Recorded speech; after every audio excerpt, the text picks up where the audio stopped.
আজ তোমাদের কাছে আমি দেখাবো এই বর্ষাকালে চীনা বাদাম সংরক্ষণের পদ্ধতি। কারণ এই বর্ষাকালে খুব তাড়াতাড়ি বাদামগুলো ফাঙ্গাস ধরে যায়, পোকাও ধরে যায়।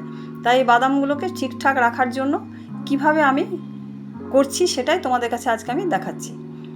দেখো, বাদাম 500 বাদাম আছে। প্রথমে এনে আমি ভালো শুকনো কাপড় দিয়ে এটা মুছে নিয়েছি। তারপর এখানে গ্যাস জ্বালিয়ে একটা কড়াই বসাচ্ছি। কড়াই কিন্তু আমি বালি বা নুন কিছু দেব না, কিন্তু কড়াইটা একটু মোটা হলে ভীষণ ভালো হয়। কড়াই গরম হয়ে গেছে, এখানে আমি বাদামগুলো দিলাম।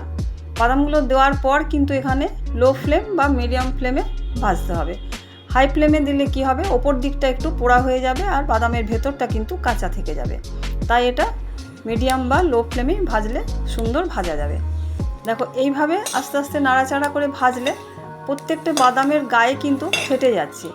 আর খুব তোমরা যদি একটু খেয়াল করো, বাদামগুলো কিন্তু ফুটফাট করে ফাটার শব্দ হচ্ছে।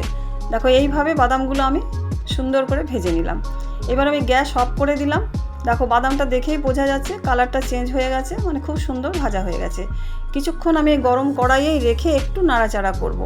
তারপর গরম কড়াইয়ের থেকে আমি একটা বড় থালার মধ্যে সেগুলো তুলে নেব, কি তাড়াতাড়ি যাতে ঠান্ডা হয়ে যায়।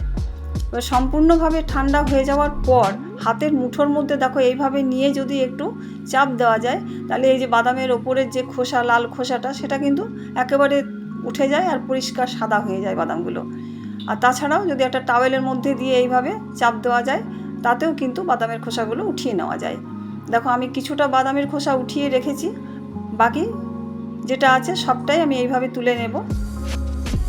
এই হাতের চাপ দিয়ে বা টাওয়েল দিয়েই কিন্তু এইভাবে তুলে নেওয়া যায়। দেখো, বাড়িতে ভাজা বাদাম কিন্তু খেতেও খুব ভালো লাগে। আমার তো বিকেলবেলা রোজ এক মুঠো এই বাদাম ভাজা একটু বিট নুন দিয়ে না খেলে মনটা ভীষণ খারাপ হয়ে যায়। তাই তোমরাও বাড়িতে এইভাবে ভেজে কিন্তু বাদামটা খেয়ে দেখো, দারুণ লাগে। তাহলে বাইরের ভাজা বাদাম কিনে খাওয়ার ইচ্ছেই থাকবে না। আর কি বলো তো, এইভাবে ভেজে রাখলে বাদামটা অনেক দিন পর্যন্ত সুন্দর থাকে, পোকাও ধরবে না, কিছু না। আর আমাদের কি রান্নাঘরে তো যখন তখন রান্নার কাজে বাদাম দরকার হয়, তখন এই বয়াম থেকে বের করে নিয়ে আমরা রান্নার কাজে লাগাতে পারি। আর যদি বাদাম ভাজা খাওয়ার ইচ্ছে হয়, তখন একটু বিট নুন দিয়ে বসে বসে সেটাও খেতে পারি। তো তোমরাও আমার মতো এইভাবে একবার বানিয়ে নিতে চেষ্টা করো। বাড়িতে ভাজা বাদাম কিন্তু দারুণ হয়। তা আজকের মতন এখানেই শেষ করছি। টাটা।